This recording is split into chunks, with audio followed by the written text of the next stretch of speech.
Notre secours est dans le nom du Seigneur qui a fait le ciel et la terre. Aujourd'hui, de manière exceptionnelle, les lectures sont exceptionnellement longues.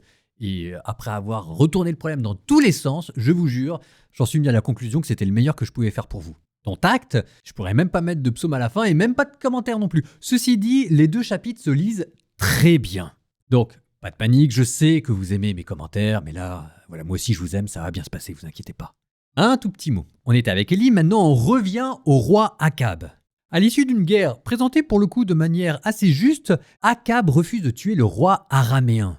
Malgré l'ordre du prophète, il épargne cette vie. Et à cette vie injuste qu'il épargne, répond Naboth, une vie innocente qu'il n'hésite pas à tuer. Le célèbre épisode sur la vigne de Naboth. Vous vous souviendrez que la vigne représente Israël que Dieu a planté, que Naboth vous est présenté comme l'Israélite heureux, et vous vous souviendrez aussi que Naboth, c'est la même racine que Navi, prophète. Un prophète tué par une femme et un roi, ça vous donnera Jean le Baptiste, et cette histoire de la vigne de Naboth, ça vous donnera la parabole des vignerons homicides dans la bouche de Jésus. Le livre des rois est en train d'annoncer l'évangile, le meurtre des prophètes, par des rois, des puissances politiques et par les anciens du peuple.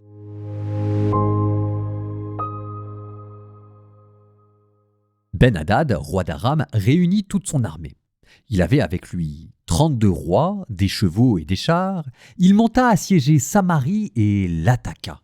Il envoya dans la ville des messagers à Akab, roi d'Israël, pour lui dire « Ainsi parle Ben-Hadad, ton argent et ton or sont à moi tes femmes et les meilleurs de tes fils. » Le roi d'Israël répondit « Selon tes ordres, mon seigneur le roi, je suis à toi, moi et tout ce qui m'appartient. » Les messagers revinrent et dirent à nouveau « Ainsi parle Ben-Hadad, je t'ai envoyé ce message.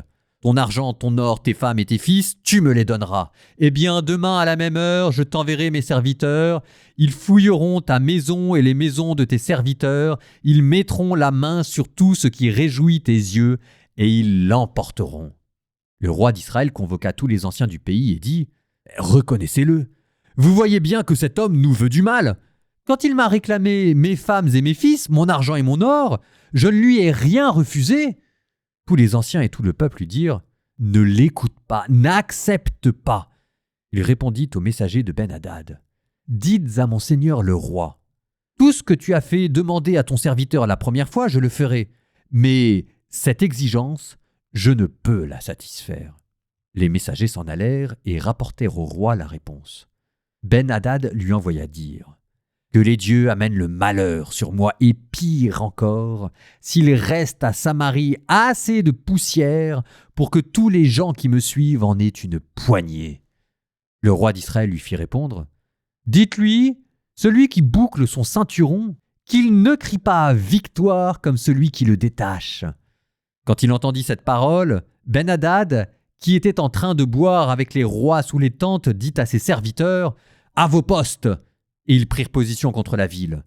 Voici qu'un prophète s'avança au-devant d'Akab, roi d'Israël, et lui dit « Ainsi parle le Seigneur. As-tu vu cette grande multitude ? Voici que je la livre aujourd'hui dans ta main, et tu reconnaîtras que je suis le Seigneur. » Akab demanda « Par qui me la livres-tu » Il répondit « Ainsi parle le Seigneur, par l'élite des chefs de district. » Akab reprit « Qui engagera le combat ?» Le prophète répondit « Toi !» Akab passa en revue l'élite des chefs de district. Ils étaient 242. Après eux, il passa en revue tout le peuple, tous les fils d'Israël, 7000 hommes. Ils firent une sortie à l'heure de midi, tandis que Ben-Hadad, sous les tentes, buvait jusqu'à l'ivresse avec les rois, les 32 rois, ses alliés. L'élite des chefs de district sortit d'abord. Ben-Hadad envoya aux nouvelles. On lui fit ce rapport. « Des hommes sont sortis de Samarie. » Il répondit « S'ils sortent pour la paix, prenez-les vivants. S'ils sortent pour les combats, prenez-les vivants aussi. » Ceux qui étaient sortis de la ville, c'était l'élite des chefs de district. Et l'armée venait après eux. Et ils frappèrent chacun son homme. Les Araméens s'enfuirent, et Israël les poursuivit. Ben-Hadad, roi d'Aram, se sauva à cheval avec quelques cavaliers. Le roi d'Israël sortit, il frappa les chevaux et les chars, infligeant à Aram une grande défaite. Le prophète s'avança vers le roi d'Israël, il lui dit « Va, montre-toi courageux, considère bien ce que tu dois faire, car au retour du printemps, le roi d'Aram montera contre toi. » Les serviteurs du roi d'Aram lui dirent « Leur Dieu, c'est un Dieu des montagnes. C'est pourquoi ils l'ont emporté sur nous. Mais combattons-les dans la plaine, et à coup sûr, nous l'emporterons sur eux. Fais donc ceci, relève de son poste chacun des rois et mets à leur place des gouverneurs.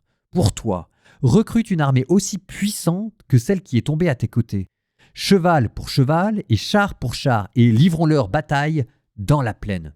Alors, à coup sûr, nous l'emporterons sur eux. » Il écouta leur avis et fit ainsi. Au retour du printemps, Ben-Hadad passa donc en revue les Araméens, puis il monta vers Aphek pour livrer bataille à Israël. De leur côté, les fils d'Israël furent passés en revue et approvisionnés, puis ils marchèrent à la rencontre des Araméens.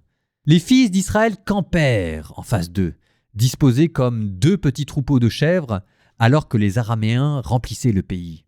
L'homme de Dieu s'avança et dit au roi d'Israël « Ainsi parle le Seigneur, parce que les Araméens ont dit « Le Seigneur est un Dieu des montagnes et non un Dieu des vallées. Je livrerai entre tes mains cette grande multitude, et vous reconnaîtrez que je suis le Seigneur. » Ils campèrent les uns en face des autres, durant 7 jours. Le 7e jour, le combat s'engagea, et les fils d'Israël battirent les Araméens, 100 000 fantassins en un seul jour. Ceux qui restaient s'enfuirent dans la ville d'Aphek, mais le rempart s'écroula sur ces 27 000 hommes qui restaient, et Ben-Hadad s'enfuit. Il entra dans la ville et se réfugia dans une chambre retirée. Ses serviteurs lui dirent « Voici, nous avons entendu dire que les rois de la maison d'Israël sont des rois qui font miséricorde. Permets que nous mettions de la toile à sac autour de nos reins et des cordes autour de nos têtes. Puis nous sortirons au-devant du roi d'Israël. Peut-être te laissera-t-il la vie sauve ?» Ils serrèrent de la toile à sac sur leurs reins et des cordes autour de leurs têtes. Puis ils se rendirent auprès du roi d'Israël. Ils lui dirent « Ton serviteur Ben-Hadad a dit « Pourrais-je avoir la vie sauve ?» Il répondit « Est-il encore vivant? Il est mon frère !» Les hommes virent là un bon présage. Ils se hâtèrent de le prendre au mot et dirent à leur tour « Ben-Hadad est ton frère. » Akab reprit « Allez le chercher. » Ben-Hadad sortit vers lui et celui-ci le fit monter sur son char. Ben-Hadad lui dit « Les villes que mon père a prises à ton père, je les restitue. Et tu auras à Damas des rues pour le commerce, tout comme en possédait mon père à Samarie. » Akab répondit « Et moi, je te laisserai aller si nous faisons alliance. » Il conclut donc avec lui une alliance et le laissa partir. Par ordre du Seigneur, un des frères prophètes dit à celui qui l'accompagnait « Frappe-moi !» Mais l'autre refusa de le frapper. Il lui dit « Parce que tu n'as pas écouté la voix du Seigneur, dès que tu m'auras quitté, un lion te frappera. » L'autre s'était à peine éloigné que le lion le rencontra et le frappa. Le prophète rencontra un autre homme et lui dit « Frappe-moi !»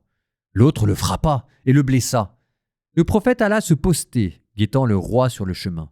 Il s'était rendu méconnaissable, un bandeau sur les yeux. Comme le roi passait, il lui cria « Ton serviteur était sorti pour s'engager dans la bataille. Soudain, quelqu'un s'écartant du combat m'a amené un homme en disant « Surveille cet homme. S'il vient à disparaître, ta vie répondra pour sa vie, ou bien tu paieras la valeur d'un lingot d'argent. » Or, ton serviteur s'était occupé ici et là, et l'homme n'y était plus.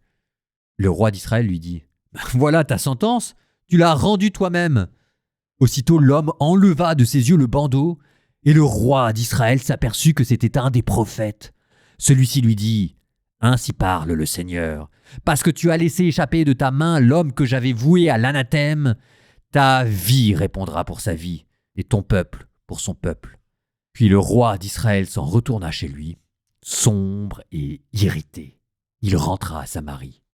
Naboth, de la ville de Israël, possédait une vigne à côté du palais d'Akab, roi de Samarie. Akab dit un jour à Naboth Cède-moi ta vigne. Elle me servira de jardin potager car elle est juste à côté de ma maison. Je te donnerai en échange une vigne meilleure ou, si tu préfères, je te donnerai l'argent qu'elle vaut. » Naboth répondit à Akab, « Que le Seigneur me préserve de te céder l'héritage de mes pères. » Akab retourna chez lui sombre et irrité, parce que Naboth lui avait dit « Je ne te céderai pas l'héritage de mes pères. » Il se coucha sur son lit, tourna son visage vers le mur et refusa de manger. Sa femme Jézabel vint lui dire « Pourquoi es-tu de mauvaise humeur? Pourquoi ne veux-tu pas manger ?» Il répondit « J'ai parlé à Naboth de Israël. Je lui ai dit « Cède-moi ta vigne pour de l'argent, ou si tu préfères une autre vigne en échange. » Mais lui, il a répondu « Je ne céderai pas ma vigne. » Alors sa femme Jézabel lui dit « Est-ce que tu es le roi d'Israël, oui ou non? Lève-toi, mange et retrouve ta bonne humeur. Moi, je vais te la donner, la vigne de Naboth. » Elle écrivit des lettres au nom d'Akab et les scella du sceau royal, et elle les adressa aux anciens et aux notables de la ville où habitait Naboth. Elle avait écrit dans ces lettres « Proclamez un jeûne, faites comparaître Naboth devant le peuple, placez en face de lui deux vauriens qui témoigneront contre lui, tu as maudit Dieu et le roi. Ensuite, faites-le sortir de la ville, lapidez-le et qu'il meure. » Les anciens et les notables qui habitaient la ville de Naboth firent ce que Jézabel avait ordonné dans ses lettres. Ils proclamèrent un jeûne et firent comparaître Naboth devant le peuple. Alors arrivèrent les deux individus qui se placèrent en face de lui et portèrent contre lui ce témoignage « Naboth a maudit Dieu et le roi. » On fit sortir Naboth de la ville, on le lapida et il mourut. Puis on envoya dire à Jézabel « Naboth a été lapidé et il est mort. » Lorsque Jézabel en fut informée, elle dit à Akab « Va, prends possession de la vigne de ce Naboth qui a refusé de la céder pour de l'argent, car il n'y a plus de Naboth, il est mort. » Quand Akab apprit que Naboth était mort, il se rendit à la vigne de Naboth et en prit possession. Mais la parole du Seigneur fut adressée au prophète Élie de Tishbé. « Lève-toi, va trouver Akab qui règne sur Israël à Samarie. Il est en ce moment dans la vigne de Naboth où il s'est rendu pour en prendre possession. Tu lui diras, ainsi parle le Seigneur. Tu as commis un meurtre et maintenant tu prends possession. C'est pourquoi ainsi parle le Seigneur. À l'endroit même où les chiens ont lapé le sang de Naboth, les chiens laperont ton sang à toi aussi. » Akab dit à Élie, « Tu m'as donc retrouvé, toi mon ennemi ?» Élie répondit, « Oui, je t'ai retrouvé. Puisque tu t'es déshonoré en faisant ce qui est mal aux yeux du Seigneur, je vais faire venir sur toi le malheur, je supprimerai ta descendance, j'exterminerai tous les mâles de ta maison, esclave ou homme libre en Israël. Je ferai à ta maison ce que j'ai fait à celle de Jéroboam, fils de Nébat, et à celle de Baasa, fils d'Aïa, tes prédécesseurs, car tu as provoqué ma colère et fait pécher Israël. » Et le Seigneur a encore cette parole contre Jézabel.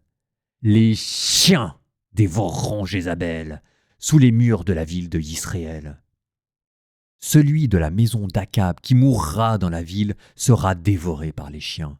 Celui qui mourra dans la campagne sera dévoré par les oiseaux du ciel.